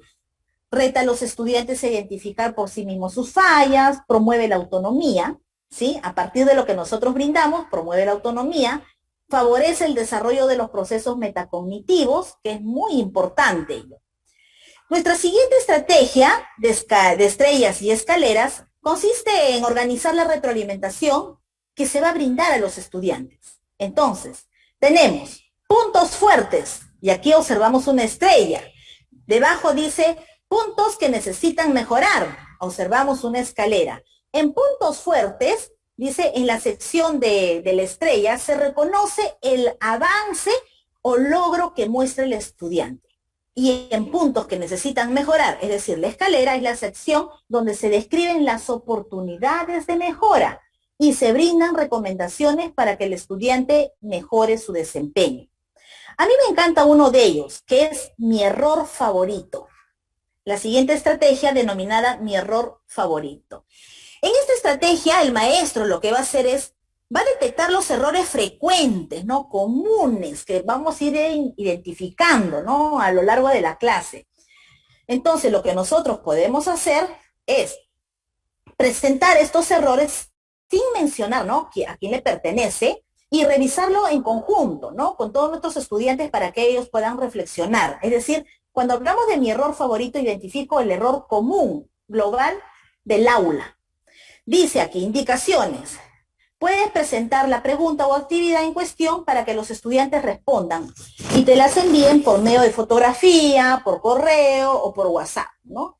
Asimismo, también esta estrategia, ¿no?, admite varios tipos de preguntas o tareas, selección múltiple, test, verdadero o falso, pregunta abierta, entre otros. Y aquí podemos hacer uso, pues, de nuestras herramientas digitales que les había mencionado, Kahoot, Quizy, Menti. También tenemos, dice, es esencial destacar que la respuesta que muestres sea de manera anónima. Es decir, nosotros presentamos la situación, pero tiene que ser de manera anónima. Los estudiantes deben comprender que el error favorito, es para analizar cómo están aprendiendo, nunca para juzgar. Entonces, aquí hablamos de un término muy importante y que ustedes también ya lo conocen, la despenalización del error. Durante todo el proceso de retroalimentación debemos nosotros mirar, ¿no?, la despenalización del error. La retroalimentación no debe tener carácter punitivo, sancionador, ¿no?, calificador, que coloca como un cliché al estudiante, en una etiqueta al estudiante, sino debe tener con la mirada de despenalizar el error. Este error que tú tienes te va a permitir a ti mejorar tu aprendizaje. Identifícalo, mejóralo con la retroalimentación que te vamos a brindar. A continuación vamos a presentar, sí, en una imagen sobre en el área matemática. En el área matemática, como un ejemplo, tenemos resuelve problemas de gestión de datos. Evidentemente, empresario que avanzamos, ustedes van a poder visualizar, dice, elabora un histograma y un polígono de frecuencias a partir de las tablas de frecuencias sobre los hábitos de vida saludable y redacta 2 interpretaciones, dice ahí, con ayuda de sus compañeros y realiza recomendaciones para promover un consumo adecuado del aula. Está la evidencia, ya lo tenemos claro, profesora. Analizamos el estándar, observen ustedes. Solamente hemos sombreado lo que precisa para mi evidencia, ¿sí? Solamente hemos sombreado. Vamos a dar lectura, dice. Representa su comportamiento en histogramas polígonos de frecuencia. Muy bien, está de amarillo. Jalamos como un criterio. Luego nos dice, interpreta la información contenida en estos. Interpreta la información contenida en los gráficos. Luego dice, plantea recomendaciones, ahí nos dice plantea y contrasta conclusiones. Plantea recomendaciones a partir de las conclusiones, comunica su comprensión sobre conceptos estadísticos, ¿sí? Entonces, a partir del análisis del estándar, nosotros vamos a extraer los criterios mediante la cual vamos a evaluar nuestra evidencia. Observen ustedes, ahí está nuestra evidencia lista para ser valorada y a partir de ello brindar una retroalimentación, ¿no? Aquí tenemos los elementos esenciales para una retroalimentación. Muy bien, pasamos entonces a la retroalimentación. Tenemos la evidencia, tenemos el criterio y aquí tenemos nuestra retroalimentación de acuerdo a la propuesta del ministerio. ¿Qué nos dice? La incorrecta. Las barras deben pintarse siempre de colores diferentes. Siempre esa palabra, ¿no? Elemental, has desarrollado bien la actividad. Por descubrimiento, en la primera interpretación debes indicar el número de personas encuestadas. ¿Qué va a hacer el estudiante? Va a ser la indicación del maestro. Y la cantidad de personas que representan la mitad. La misma sugerencia para la segunda interpretación. Las recomendaciones deben estar relacionadas a las conclusiones que se obtienen después de interpretar los gráficos. Esta es una retroalimentación por descubrimiento, que no quiere decir que está mal, pero podemos mejorar.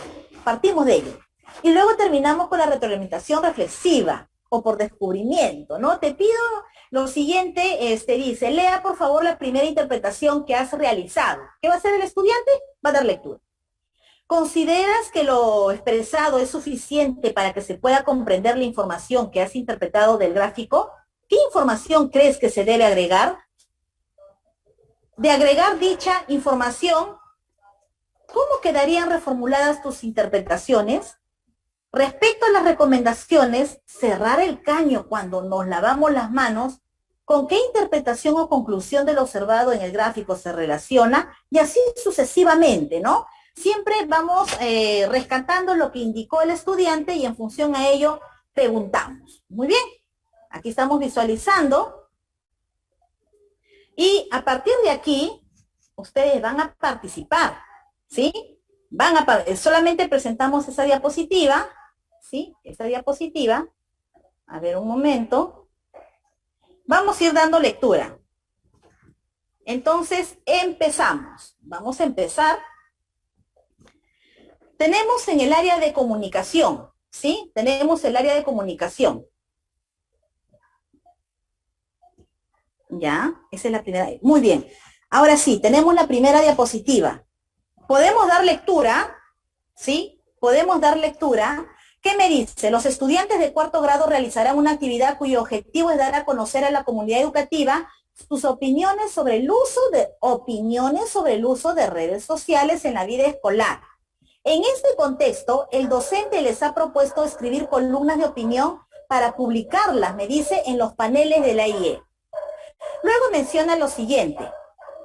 Un estudiante ha terminado de escribir la primera versión, dice, de su texto, y se le ha presentado al docente para que la revise. A continuación, se presenta dicha versión, dice aquí. Yo creo que las redes sociales son buenas, menciona el estudiante, ¿no? Para nosotros, porque nos permite conectarnos con personas de otros lugares que tienen nuestras mismas actividades escolares. A mí no me gusta compartir lo que hago en el colegio, dice, por redes, porque algunas personas se copian de mis ideas sin decir que son mías. Además, gracias a las redes sociales hay demasiada exposición, porque hay información que muestra vida familiar, y eso es peligroso.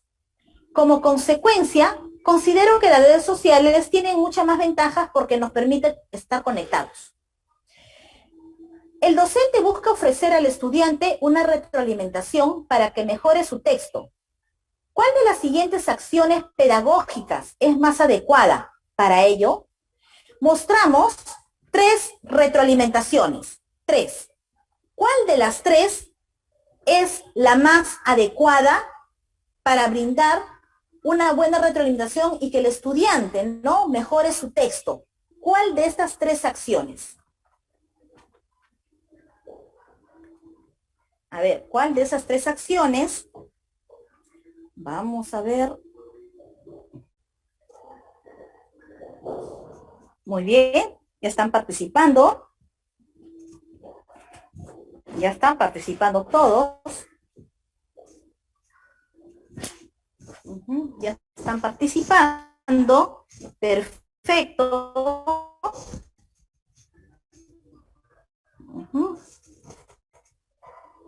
Muy bien. Entonces, todos ustedes están mencionando la tercera. Bueno, ya no quita que vamos a analizar. Tenemos que analizar. Nos vamos a tomar nuestros minutos. Dice, 1. Decirle que ha incluido información que contradice su postura sobre el uso de las redes sociales. Luego, subrayar, me dice, en el escrito del estudiante dicha información. A partir de esto, indicarle que escriba una nueva versión de su texto prescindiendo de ella. Entonces, si nosotros observamos en la número 1, decimos, decirle que incluye información que contradice su postura. Ya le estamos indicando qué es lo que ha desarrollado, qué es lo que ha hecho. Nosotros lo que queremos es que el estudiante se dé cuenta de su error, ¿no? Número 2, comentarle que al inicio y al final de su texto se menciona un impacto positivo de las redes sociales. Luego, proporcionarle algunos argumentos que lo ayuden a sostener su postura. Sobre esta base, pedirle que incluya dichos argumentos en una nueva versión. Nosotros le estamos dando los argumentos, pero observen ustedes, ¿qué es lo que precisa la maestra al inicio? Dice, los estudiantes de cuarto grado realizarán una actividad cuyo objetivo es dar a conocer a la comunidad educativa sus opiniones Si nosotros le damos nuestros argumentos como maestro, ya deja de ser la opinión del estudiante, ¿sí? Ya deja de ser la opinión del estudiante. Por lo tanto, no es la número 2. Entonces, la 3, ¿qué dice la número 3? Solicitarle que diga cuál es su postura frente al uso de redes sociales, ¿no? ¿Cuál es su postura? Luego pedirle que explique. O sea, yo le pido al estudiante, explícame si cree que las ideas que he escrito apoyan a dicha postura. Después proponerle que reescriba su texto. Le indico que reescriba, no le indico qué es lo que tiene que reescribir, ¿no? ¿Qué frases? Comentándole que debe ofrecer argumentos acordes con su posición. Entonces, la retroalimentación número 3 es la más pertinente. Ahora sí, pasamos a la siguiente con el área de matemática.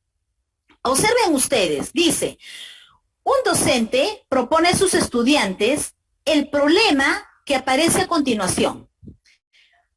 Una oficina tiene las siguientes medidas y forma. Observen ustedes, ahí tenemos la medida, largo y ancho de la base, 10 metros, 4,5 metros respectivamente, y la altura de 3 metros. La consigna, calcular el volumen de la oficina para poder instalar correctamente un sistema de aire acondicionado y de calefacción. Calcular el volumen para poder instalar correctamente un sistema de aire acondicionado. Van ustedes, un estudiante presentó la siguiente resolución al problema. Solamente miren, por favor. Los maestros del área matemática ya se habrán dado cuenta dónde está el error, ¿cierto? Ya ustedes se han dado cuenta dónde está el error. Por eso es importante el manejo disciplinar que cada uno de nosotros lo tenemos. Luego, dice, de revisar esta resolución, el docente decide hacer una retroalimentación escrita para que el estudiante reflexione sobre su error. Observen ustedes, retroalimentación escrita, dice, ¿no? ¿Cuál de las siguientes expresiones es más pertinente para promover dicha retroalimentación? ¿Cuál de las siguientes expresiones es más pertinente para promover dicha retroalimentación? Analicen los 3 y participemos en el chat. A ver, un minuto.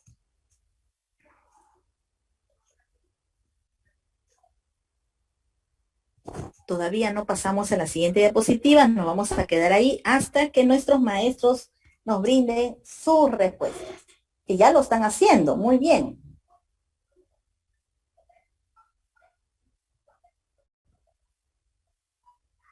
Y es más, me escriben los maestros, me dicen, profesora, nos hemos dado cuenta que no necesariamente tengo que ser del área. Yo doy lectura y visualizo, pues, cuál es una buena retroalimentación, ¿no? ¿Cuál es la más pertinente? Ahí los micros. Micros. A ver si nos... Ya, gracias. Muy bien. A ver. La segunda, todos han indicado. Por supuesto, indica Víctor de matemática, ¿no? Muy bien. Todos están participando de todas las áreas. Ciencias sociales, aquí indica, ¿no? O sea, identifica el error, dice. Ese espacio, dice, ¿no? Aquí está precisando. Debe descubrir sus aciertos, ok, número 2, y todos coinciden, ¿no? Todos coinciden con la segunda. Voy a cerrar un ratito, voy a cerrar. Entonces, damos lectura de nuevo. Dice, los resultados de tus operaciones son correctas. Sin embargo, es necesario que repases nuevamente la clase y vuelvas a resolver tu tarea con detenimiento. Tú puedes mejorar. Los resultados de tus operaciones son correctas. Sin embargo, es necesario que repases nuevamente la clase y vuelvas a resolver la tarea con detenimiento. Es decir, ¿qué tipo de retroalimentación es la primera? A ver, vamos a identificar, ¿ah? ¿Qué tipo de retroalimentación es la primera? La número 1 es un tipo de retroalimentación. Por ahí me dirán, no, profesora, pero sí, habla de los logros, perfecto, pero hay un detalle ahí, ¿no? La elemental, muy bien, porque me indica si es correcto o incorrecto, porque le dice, ok, tus operaciones está bien, pero revisa, vuélvelo a hacer. Eso significa, ¿no?, que tiene que rehacer el trabajo porque no es lo correcto. Es la elemental. Muy bien. La número 2 dice, si tuvieras una caja de base rectangular, la cantidad de papel mínima que necesitarías para forrarla será igual a la cantidad de papel mínima necesaria para llenarla por completo. Entonces, aquí ingresa pues un conflicto cognitivo, ¿no? Nosotros ya hemos identificado el error donde el estudiante precisa operaciones, ¿no? La parte, lo que es netamente algoritmos sobre área, ¿sí? Sobre el área del cuerpo que estamos observando, pero cuando el docente solicita lo que es el volumen. 3, dice, la resolución es correcta. A ver, dice aquí, dice volumen, dice la solución correcta es volumen igual a 10 metros por 45 y no da toda la precisión. Dice, ¿se parece a lo que hiciste? ¿Cómo puedes mejorar tu respuesta? Revisa tu procedimiento, corrígelo y preséntalo nuevamente. La número 3, pues ya le está brindando, simplemente ya le está brindando la respuesta, ¿no? Ya le dijo, mira, esto es. Entonces, ¿habrá procesos cognitivos con la tercera retroalimentación? No va a haber procesos cognitivos. Por lo tanto, muy bien, pasamos a la siguiente.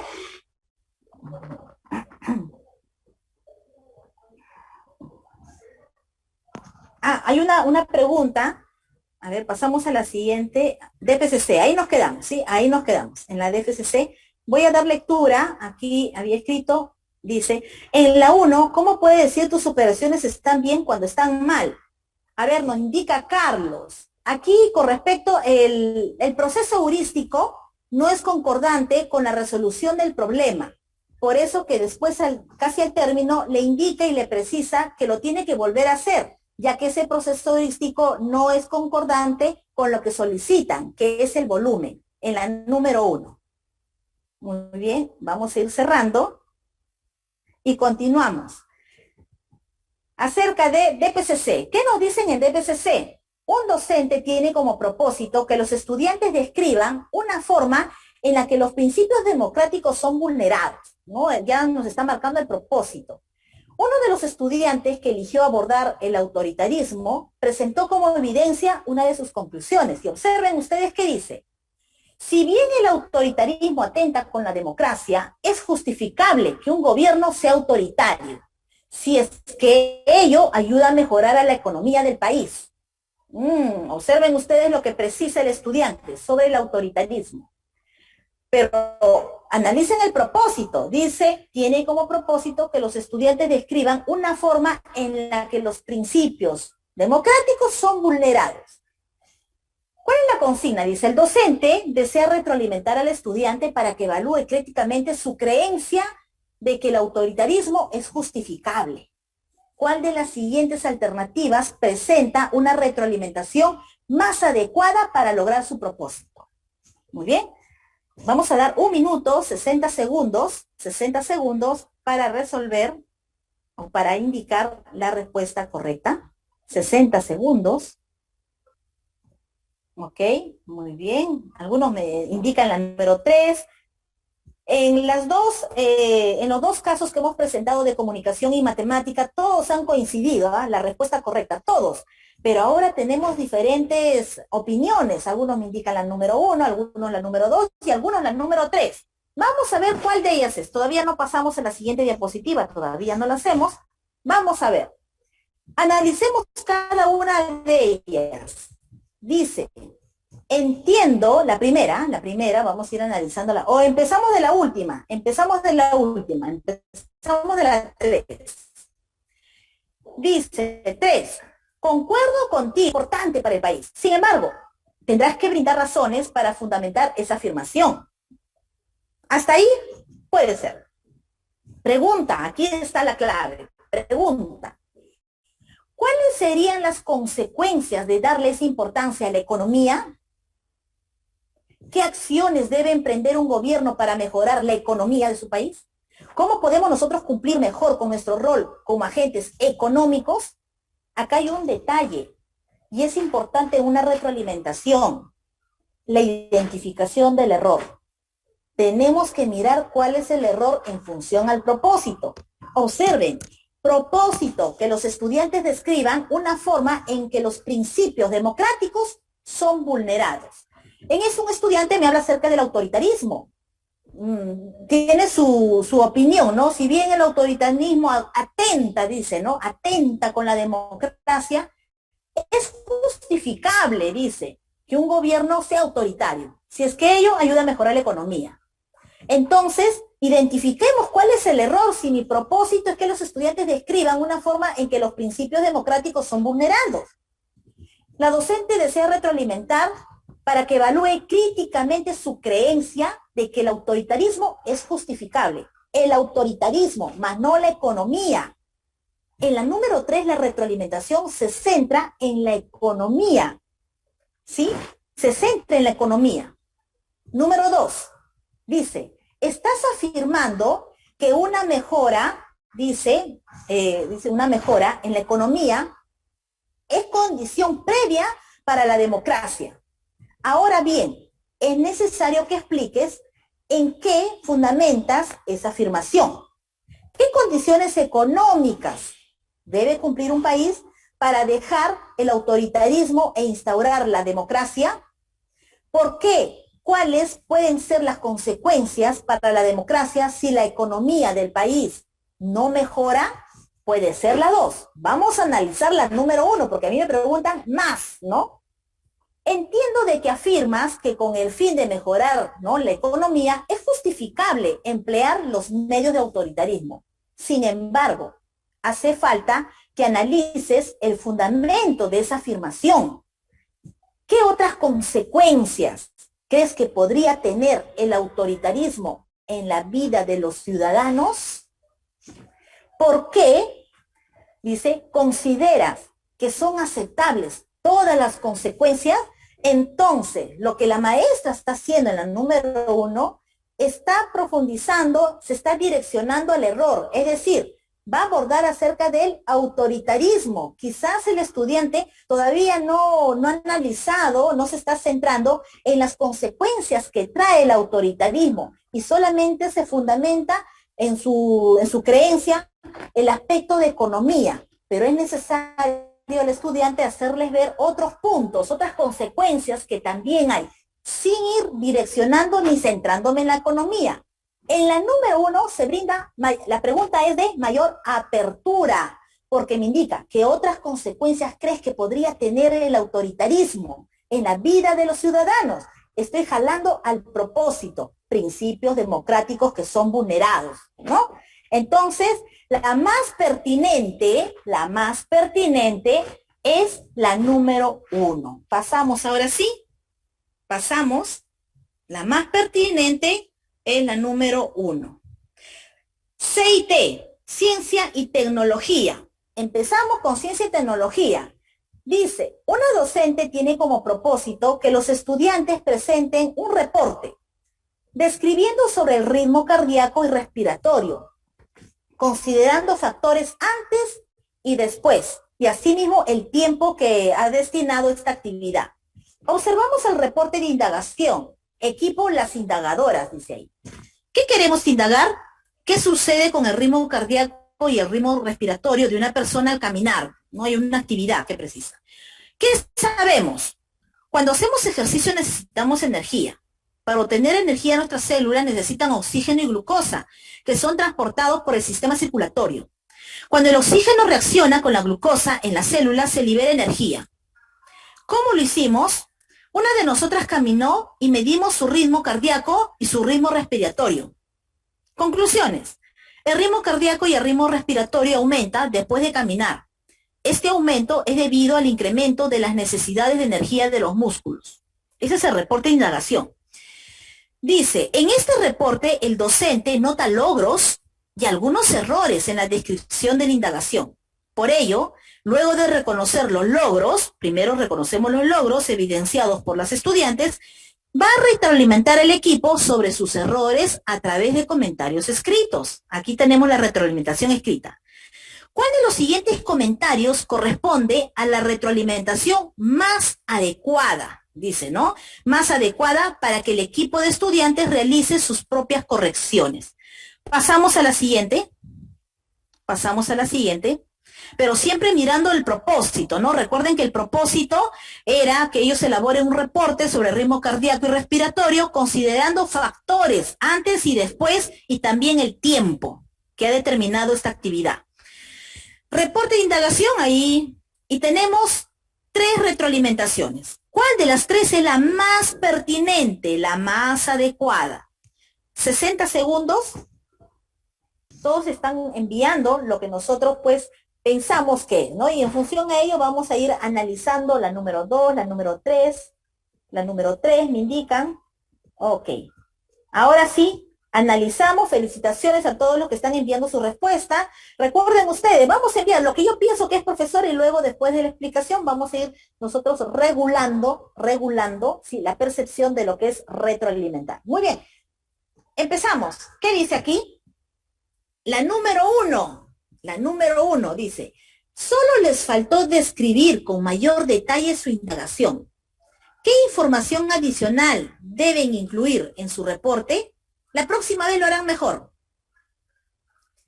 La número 2, ¿qué dice? Es importante que evalúen si la descripción sobre cómo realizaron la indagación es suficiente para elaborar conclusiones.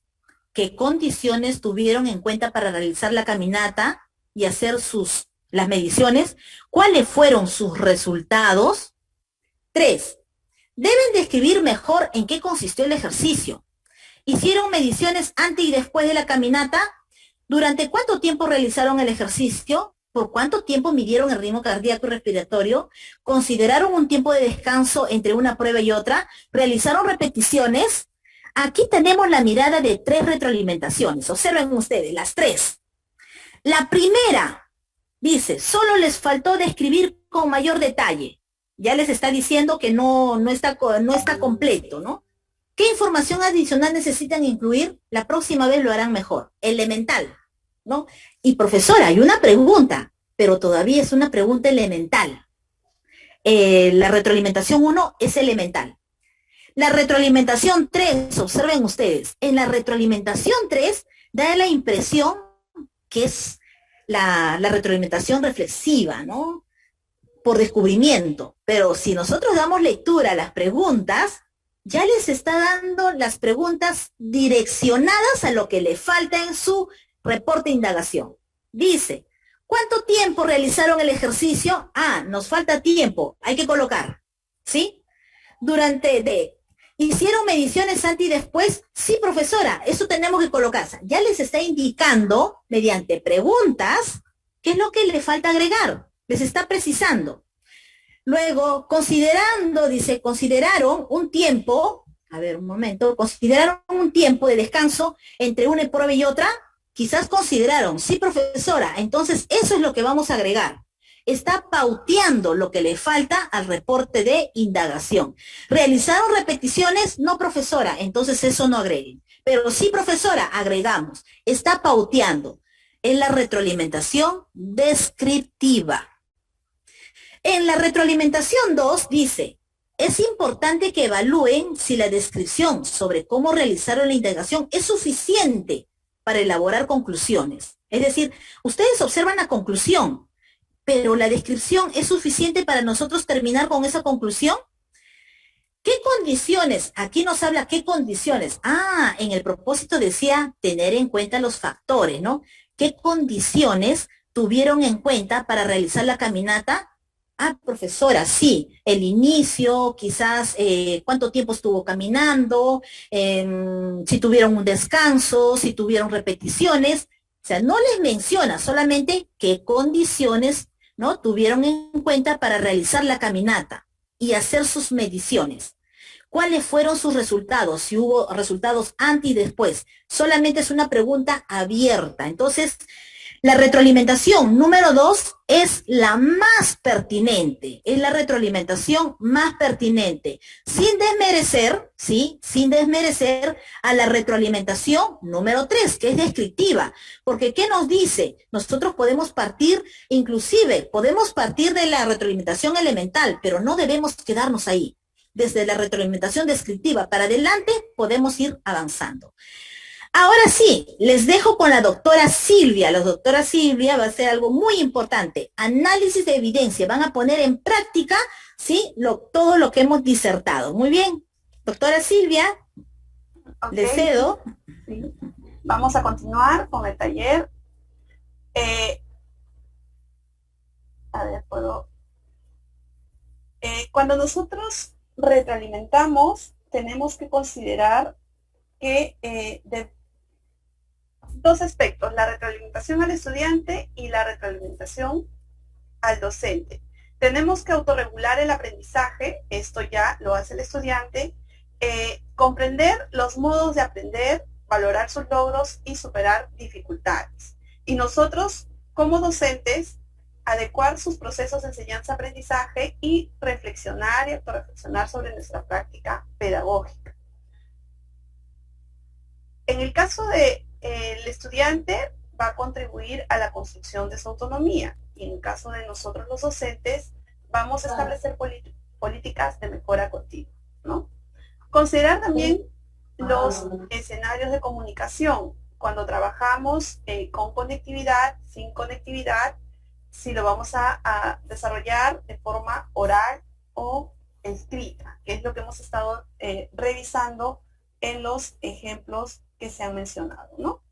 Aquí, por ejemplo, tenemos algunas formas de retroalimentación a los estudiantes por mensaje de texto, por ejemplo. Aquí es el medio, la radio de primero de secundaria, el reto dejado en la televisión, el docente da las indicaciones sobre qué es lo que tiene que desarrollar y aquí vemos un diálogo entre un estudiante y el docente y cómo está haciendo la retroalimentación por mensaje de texto, ¿no? Estas diapositivas son para que los puedan ir visualizando ya cuando tengan a su alcance porque quiero pasar a la parte práctica. Quiero mostrarles también aquí, es otro tipo de retroalimentación. Cuando hablamos del medio web estamos considerando que el estudiante tiene conectividad. Entonces, al tener conectividad, podemos utilizar algunas herramientas que ya se han estado brindando en las estrategias el día de ayer. Por ejemplo, aquí tenemos usando el Drive y está haciendo comentarios el docente. Podemos también proporcionarles un video. Podemos usar el Kahoot. Podemos usar el Mentimeter para retroalimentar.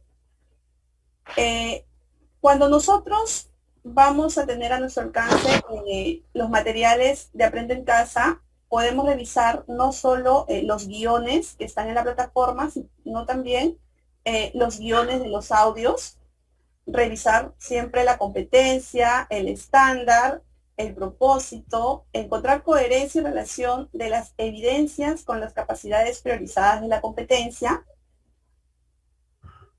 Aquí tenemos de aquí a docente, lo mismo, ¿no? Revisar el propósito, las competencias y la evidencia. Estos tres aspectos es lo que vamos a desarrollar el día de hoy en la parte práctica para observar las evidencias. Nosotros les vamos a alcanzar evidencia de las 4 áreas y ustedes, docentes, tienen que revisar esa evidencia y brindar una retroalimentación. Ese trabajo va a ser el día de hoy de manera colaborativa. Aquí estoy pasando las diapositivas sobre un análisis de evidencia, cómo se está relacionando. Aquí, quería llegar aquí. El día de ayer ya les mostré esta ruta para el acompañamiento del aprendizaje, ¿no? Hemos visto que hay 3 bloques. Cuando nosotros en el primer bloque hemos dado a conocer a los estudiantes qué es lo que van a aprender, en el segundo bloque es la secuencia de las actividades y en el tercer bloque, que es el que nos corresponde al seguimiento del desempeño de los estudiantes, aquí nosotros estamos cumpliendo nuestro papel de mediadores para generar aprendizajes. Vamos a dialogar con los estudiantes para ver si están respondiendo al reto y desarrollando los propósitos de aprendizaje y vamos a hacerlos reflexionar también acerca de sus progresos y dificultades. En este diálogo, en esta comunicación con los estudiantes, vamos a retroalimentar. ¿Qué debemos considerar durante todo este proceso? Formular preguntas, ya se les ha mostrado incluso tipos de preguntas para generar discusiones, mediar en el proceso como parte de la tarea docente, y en los diferentes momentos del acompañamiento debemos tomar en cuenta las características y necesidades de nuestros estudiantes, así como los apoyos que requieren. Les voy a indicar los ejemplos que vamos a trabajar antes de pasar a las salas. Vamos a trabajar, de acuerdo a su contexto, estudiantes que tienen conectividad y estudiantes que no tienen conectividad. Nuevamente van a ser direccionados a las salas, entonces, en las 4 áreas que ya están definidas, según cómo se han renombrado. Vamos a hacer las siguientes actividades. Vamos a analizar la evidencia de aprendizaje seleccionada, contrastándola con los criterios de evaluación. Se les va a proporcionar ahí la guía docente. Van a identificar los aciertos y dificultades de aprendizaje que presenta el estudiante según la evidencia analizada. Y van a realizar una propuesta de retroalimentación sobre un aspecto para fortalecer, conducir o reorientar los aprendizajes. Vamos a estar en sala 30 minutos y luego vamos a socializar en plenario. Nuevamente, entonces, son analizar la evidencia, contrastarla con los criterios de evaluación, identificar los aciertos y dificultades que presenta el estudiante y realizar una propuesta de retroalimentación. Les voy a mostrar entonces el material que ya ha sido compartido seguramente por el chat de preguntas y luego vamos a pasar a las salas.